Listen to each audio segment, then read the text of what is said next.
Hello students, welcome to Newtonian MJ channel, the channel which clear all the concepts of physics। क्योंकि हम concepts का रट्टा नहीं लगाते, हम concepts को क्लियर करते हैं। तो आज हम पढ़ने वाले हैं एक बहुत ही इम्पोर्टेंट टॉपिक जिसका नाम है आवेशित साबुन के बुलबुले का संतुलन। ठीक है, आज का जो लेक्चर होने वाला है वो सेकेंड चैप्टर का लास्ट लेक्चर होने वाला है। यानी कि अपन जो सेकेंड चैप्टर पढ़ रहे हैं जिसका नाम है गाउस का नियम व इसके अनुप्रयोग, इसका लास्ट टॉपिक होने वाला है। ठीक है, तो अभी तक अपन ने क्या पढ़ा था, गाउस के नियम के अनुप्रयोग अपन पहले ही कंप्लीट कर चुके हैं और आज अपन इसको ख़त्म करने वाले हैं। यानी कि आज क्या होगा इसका द एंड। तो चलो स्टार्ट करते हैं अपन आवेशित साबुन के बुलबुले का संतुलन। तो अपने पास में मान लिया कि अपने पास में एक साबुन का बुलबुला है। साबुन का बुलबुला तो सबने देखा होगा। ठीक है, तो अब ये साबुन का बुलबुला जैसे ही बनता है, जैसे अपन ने क्या किया है, साबुन ली, हाथ के घिसा और बुलबुला बनाया है इसका। तो अब क्या करता है कि ये जो बुलबुला होता है 3D शेप में होता है। ठीक है, तो क्या करेगा, ये वायुमंडल को दो भागों में विभाजित कर देगा। यानी कि यहाँ पे वायु के कण अलग है और यहाँ पे वायु के कण अलग हैं। यानी कि यहाँ पे वायु के कण आ गए अपने पास में, ऐसे बहुत सारे कण हैं इसके चारों तरफ और इसके अंदर भी बहुत सारे कण हैं। अब क्या होता है, ये जो कण है अपने को पता है कि रैंडम गति करते हैं आवेशित, ये जो अपने पास में वायु के कण हैं।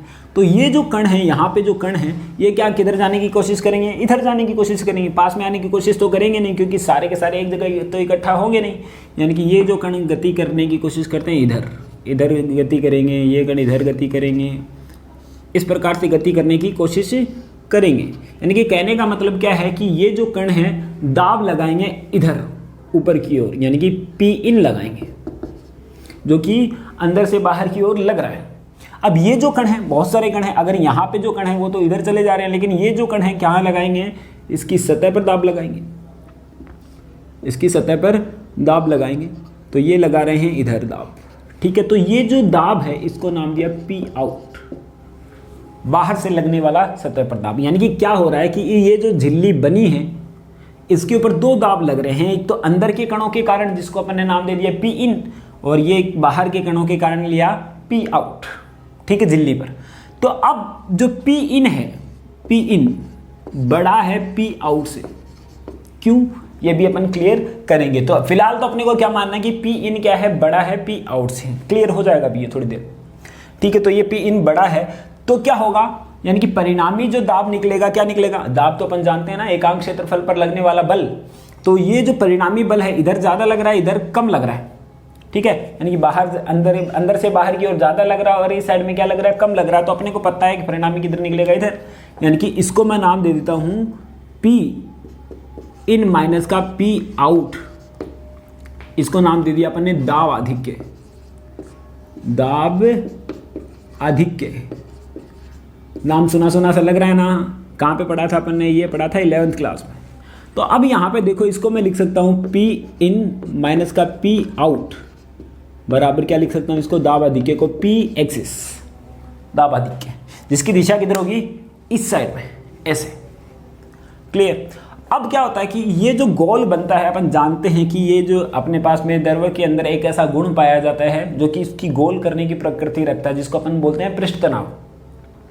पृष्ठ तनाव, यानी कि इसको पृष्ठ तनाव का कार्य क्या होता है कि जितनी भी पतली झिल्लियां हैं या फिर जितनी अपने पास में लिक्विड है उसका जो क्षेत्रफल है कम करने की कोशिश करता है। यानी कि पृष्ठ तनाव जो लगता है अंदर की ओर लगता है, हमेशा इसको सिकोड़ने का प्रयास करता है।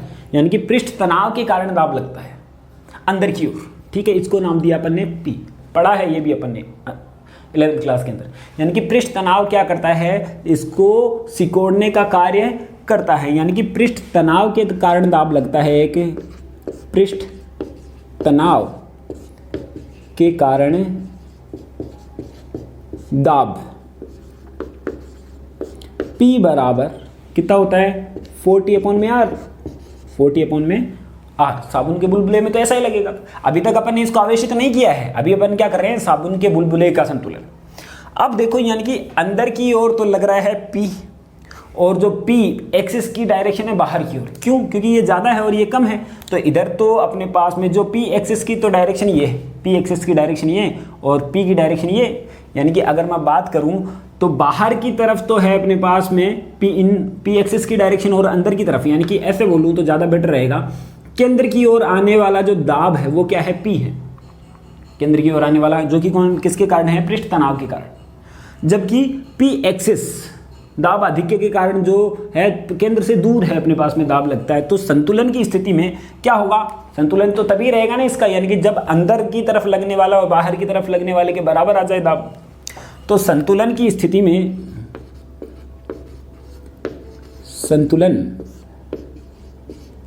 में क्या आएगा बोलो, संतुलन की स्थिति में होगा अपने पास में क्या, पी एक्सेस का जो मान होगा, पी एक्सेस का मान किसके बराबर होगा, 40/r के बराबर होगा। इक्वेशन नंबर फर्स्ट, क्लियर बात, 40/r के बराबर होगा ही होगा। अब देखते हैं, अब मैं क्लियर कर देता हूं कि पी इन का मान क्यों ज़्यादा है पी आउट से। ठीक है, अगर 11th क्लास में पढ़ा है तो ठीक है, लेकिन फिर भी मैं थोड़ा सा क्लियर कर दूंगा इसको, कि मान लो कि अगर जो बाहर से दो ही कंडीशन हो सकती है इसमें, या तो पी इन बड़ा हो या फिर पी आउट बड़ा हो। पी इन बड़ा मैं ले लेता हूं, जैसे कि मान लिया कि अंदर से केंद्र से दूर जो लगने वाला जो दाब है वो ले लिया मैंने 10 न्यूटन पर मीटर स्क्वायर, और इधर जो लगने वाला दाब है उसको ले लिया मैंने 5 न्यूटन, यानी कि बाहर की तरफ लगने वाला कितना हो गया, 5। इधर जो पी एक्सिस का मान कितना हो गया, 5, इस कंडीशन में। अब इधर जो 5 है, अगर ये 5 हो तो ये संतुलन की स्थिति में हो सकता है, बिल्कुल, क्योंकि केंद्र से दूर लगने वाला 5 और अंदर भी लगने वाला 5 हो तो क्या होगा, ये संतुलन की स्थिति में हो सकता है। अब ये कंडीशन लेके के देख सकता हूं मैं, अगर पी आउट का मान बढ़ा लूं, यदि पी आउट क्या हो, बड़ा हो पी इन से, ये तो कंडीशन लेके बता रहा हूं, होता नहीं है ऐसा, लेकिन फिर भी आपको समझाने के लिए ऐसा मैं कर रहा हूं। अगर ये ज़्यादा है तो मान लेता हूं कि ये तो अपन ने इधर लगने वाला 10 ले लिया और जो पी इन का मान ले लिया 5, तो अंदर की तरफ लगने वाला बल दाब कितना हुआ, 5, और ये भी अंदर की तरफ लग रहा है 5, यानी कि दोनों आपस में जुड़ जाएंगे, यानी कि ये तो क्या होगा, इधर ही दाब लगेगा इसके ऊपर, इधर तो लगेगा नहीं, यानी कि ये तो क्या होगा, सिकुड़ कर फूट जाएगा। यानी कि ये स्थिति पॉसिबल ही नहीं है, इसलिए अपने पास में क्या लेना पड़ता है, पी इन माइनस का पी आउट ही लेना पड़ेगा। होता ही ये तो लेंगे भी यही, तो यानी कि ये आ गया अपने पास में P x equal to 40/r। कोई दिक्कत नहीं है यहाँ तक, ये संतुलन की स्थिति आ गई। अब बात कर रहे हैं आवेशित करने की। अब हम क्या कर रहे हैं, इसको आवेशित कर रहे हैं। अब जैसे ही आवेशित किया तो इसकी सतह पर आवेश आ जाता है। मान लिया ये आवेश आ गया यहाँ पे, ये आया आवेश। अब सतह पर आवेश जैसे आता है तो अपन जानते हैं कि ये एक दूसरे को प्रतिकर्षित करते हैं, और इस प्रतिकर्षण यानी कि सतह पर जो आवेश है इसके कारण इसकी सतह पर दाब लगता है, जो कि बाहर की ओर लगता है। पढ़ा है अपन ने, जिसको अपन ने विद्युत दाब नाम दिया है, जो कि होता है अपने पास में कितना होता है विद्युत दाब, विद्युत दाब ये होता है सिग्मा स्क्वायर बट्टे 2 एप्सिलॉन नॉट, या फिर 1/2 एप्सिलॉन नॉट ई स्क्वायर।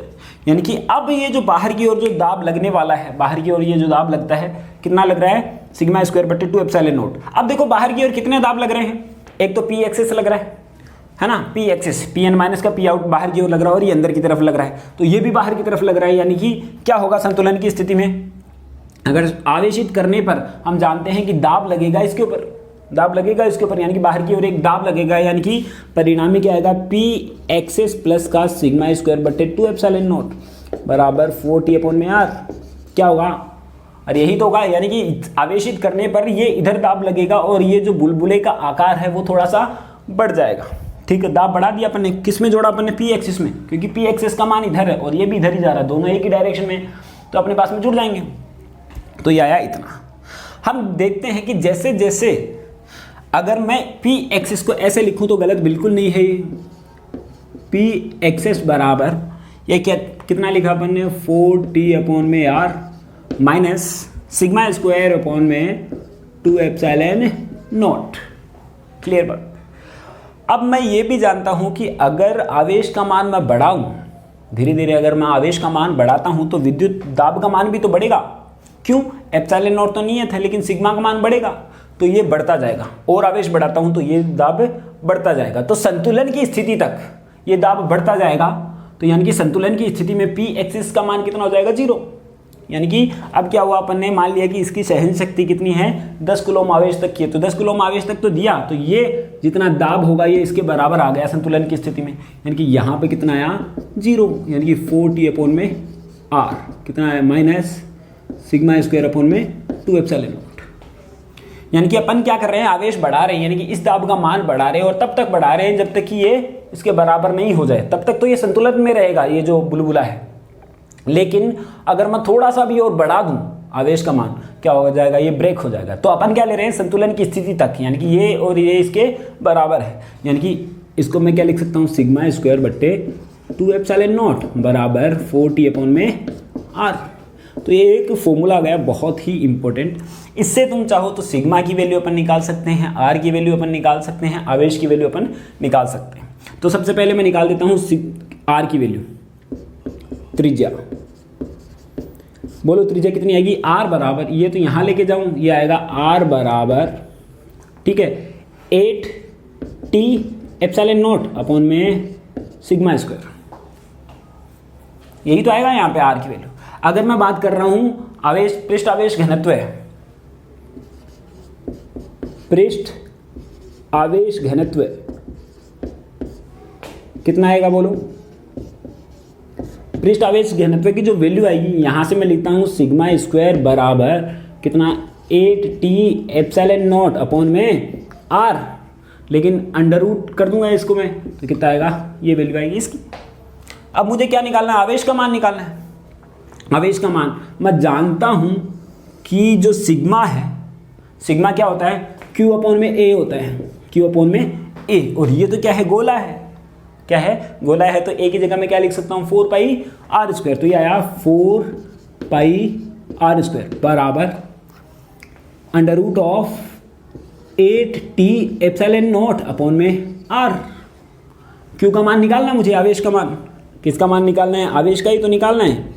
तो यहाँ से आएगा आवेश का मान बराबर Q बराबर, ठीक है, ये तो 4πr² को अगर मैं अंदर लेके चला जाऊंगा तो कितना जाएगा, r की पावर 4, कितना आया 8T/0 r की पावर 4 अपॉन में r, एक काट देता हूं तो कितना आएगा r³, ये वैल्यू आ जाएगी आवेश की। क्लियर बात, यानी कि जो आवेश आया अपने पास में कितना आएगा, 4π/8T/0 इंटू में r³, तो ये कंडीशन आती है, ठीक है। इससे चाहे ये जो फॉर्मूला मेन है अपने पास में, ये जो फॉर्मूला मेन है, इसी की हेल्प से अपन ने सारी की सारी चीज़ें निकाली, ठीक है। अब अपन इसके देखते हैं कुछ न्यूमेरिकल्स, तो अपन स्टार्ट करते हैं इसके न्यूमेरिकल से। तो पहला न्यूमेरिकल इसी से रिलेटेड है, सारे बहुत इजी न्यूमेरिकल हैं, लेकिन ये अपने को कॉन्सेप्ट पता होना चाहिए, तब जाके अपने लिए आसान है वो न्यूमेरिकल्स।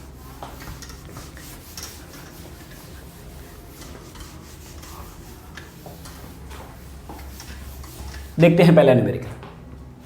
पहला न्यूमेरिकल है अपने पास में, क्वेश्चन नंबर फर्स्ट। मान लिया अपने पास में एक साबुन का बुलबुला है, ठीक है, ये आवेशित है, ये आवेशित है, इसका पृष्ठ आवेश घनत्व जो है वो है 2.96 माइक्रोकूलम अपॉन में मीटर स्क्वायर। क्लियर बात। और जो पृष्ठ तनाव है वो है अपने पास में 4 × 10⁻⁴ न्यूटन पर मीटर, क्योंकि पृष्ठ तनाव एकांक लंबाई पर लगने वाला बल ही होता है। अब इसके बाद में जो वैल्यू निकालनी है अपने को, वो निकालनी है आर की। किसकी निकालनी है, आर की। तो आर का फॉर्मूला अपन ने निकाला था, याद नहीं है, मेरे को भी याद नहीं रहता, तो मैं आसानी से यूज कर सकता हूँ। मैं जानता हूँ कि ये बोला कि ये संतुलन में है, तब की बात है, ये संतुलन में है। तो अपन जानते हैं कि क्या होता है अपने पास में, P(E(x) प्लस का सिग्मा स्क्वायर अपॉन में 2ε0, या फिर ये तो जीरो है ही, सिग्मा स्क्वायर अपॉन में 2ε0 बराबर 4T अपॉन में R। ये अपन ने निकाला है, ठीक है कि नहीं। फॉर्मूला याद नहीं है तो ये कंडीशन तो याद ही है एक, तो यहाँ से अपन R की वैल्यू निकाल सकते हैं। तो R कितना आएगा बोलो, R आएगा अपने पास में, R आता है 8T/0 अपॉन में सिग्मा स्क्वायर, ठीक है। तो वैल्यू पुटअप करते हैं अपन, R बराबर 8 टी की वैल्यू बोलो 4 इंटू में 10⁻⁻⁴। ठीक है बात। एप्सिलॉन नॉट क्या होता है, क्या होता है बोलो? हाँ वही होता है 8.85 इंटू में 10⁻⁻12 अपॉन में सिग्मा स्क्वायर। सिग्मा की वैल्यू है अपने पास 2.96 इंटू में 10⁻⁻6 का होल स्क्वायर। अब इसको अपन सोल्व करते हैं, इसको अपन सोल्व करते हैं। तो इसको सोल्व किया तो कितना आया 2.96 इंटू में 2.96 इंटू में 2.96 इंटू में 10⁻⁻12। तो 10⁻⁻12 तो 10⁻⁻12 से कैंसिल। 2.96 का होल स्क्वायर 8.85 के करीब आता है, तभी ये वैल्यू दी है। 8.85 के करीब आएगा तो यहाँ पे कितना है आंसर 32 इंटू में 10⁻⁻4 मीटर आंसर। ये आया आंसर। अगला क्वेश्चन है अपने पास में इसी के साथ, क्वेश्चन नंबर 2। सिंपल से क्वेश्चन है एक। तो अगला क्वेश्चन है अपने पास में, एक आवेशित बुलबुला है, ऐसा ही आवेशित बुलबुला है। ये आवेशित बुलबुला ले लिया, इसकी जो त्रिज्या है कितनी दे दी 0.32 मीटर दे दी। इसकी त्रिज्या दे दी 0.32 मीटर। और टी का जो मान है, टी का मान दिया 4 इंटू में 10⁻⁻2 न्यूटन पर मीटर। और अपने को क्या निकालना है, सिग्मा की वैल्यू निकालनी। किसकी वैल्यू निकालनी है? सिग्मा की वैल्यू निकालनी है। ठीक है, अगर ये संतुलन में है तो यानी कि पी ई एक्स की वैल्यू तो कितनी है 0। तो वापस यहाँ से वैल्यू निकाल सकते हैं अपन। तो सिग्मा की वैल्यू तो अपने को दिख रही है यहाँ से, कितना आता है सिग्मा का फॉर्मूला, यहाँ से अपन निकालेंगे तो कितना आएगा 8t एप्सिलॉन नॉट अपॉन में r। सिग्मा स्क्वायर है ये, तो सिग्मा बराबर कितना आएगा √8t एप्सिलॉन नॉट अपॉन में r। ठीक है, तो sigma equal to value put up करता हूं मैं यहाँ पे, कितना आएगा 8 इंटू में t की वैल्यू कितनी है 4 इंटू में 10⁻⁻2 4 इंटू में 10⁻⁻2 इंटू में एप्सिलॉन नॉट की कितनी वैल्यू है 8.85 इंटू में 10⁻⁻12। अरे बात आती है ना, समझ में आ रही है बात। यहाँ पे जो वैल्यू है इसकी r की जो वैल्यू है, r की वैल्यू कितनी है बोलो 0.32। ठीक है, यहाँ तक तो कोई दिक्कत नहीं। अगर मैं पॉइंट हटा देता हूँ यहाँ से तो कितना आएगा 10⁻⁻2। तो ये तो चला गया 10⁻⁻2 से 10⁻⁻2 कहाँ गया अपने घर। ये आया 32, ये 8 चौक 32 पहाड़ आता है ना, हाँ तब ठीक है। 4 चौक 32 से 32 चला गया, तो सिग्मा बराबर कितना बचा अंडर में 8.85 इंटू में 10⁻⁻12। अब ये चीज़ मेरे काम में आ गई। देखो यहाँ पे 2.96 का स्क्वायर कितना होता था 8.85, तो 8.85 का अंडर रूट कितना होगा 2.96। कितना आया 2.96 इंटू में 10⁻⁻6 कितना आया, ये आएगा कुलोम अपॉन में मीटर स्क्वायर आंसर। यही वैल्यू आएगी ना यहाँ पे देखो कुछ कैलकुलेशन में मिस्टेक हुई है तो देख सकते हो तुम, अदरवाइज तो ठीक है ये काम। हाँ, ये वैल्यू आ गई अपने पास में इतनी। ठीक है, तो यहाँ से अपन ने ये वैल्यू निकाल ली है। अब हम पढ़ते हैं आगे। अब हम पढ़ रहे हैं आगे अपन निकाल रहे हैं इसकी वैल्यू। आगे अपन जो निकाल रहे हैं, अगला एक और क्वेश्चन अपन कर लेते हैं इसी के साथ में, उसके बाद में अपन आगे बढ़ते हैं।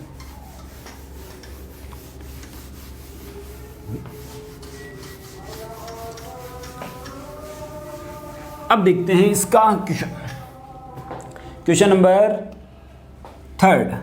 क्वेश्चन नंबर 3 की अपन बात कर रहे हैं। ये क्वेश्चन अपने को बता रहा है कि एक साबुन का बुलबुला है, एक साबुन का बुलबुला, ठीक है, और इसका जो पृष्ठ तनाव है वो कितना है 0.04 न्यूटन पर मीटर।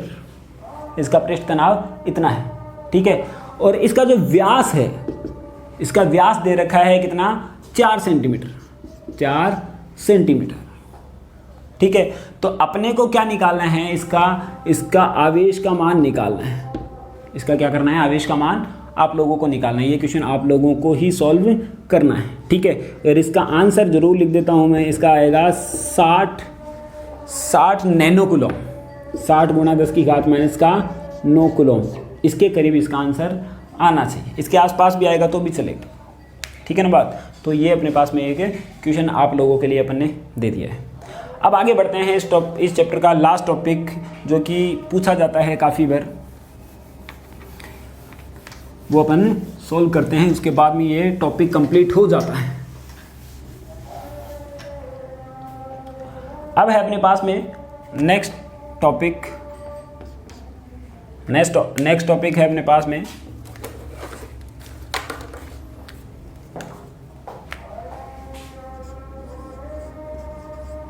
कूलॉम के नियम से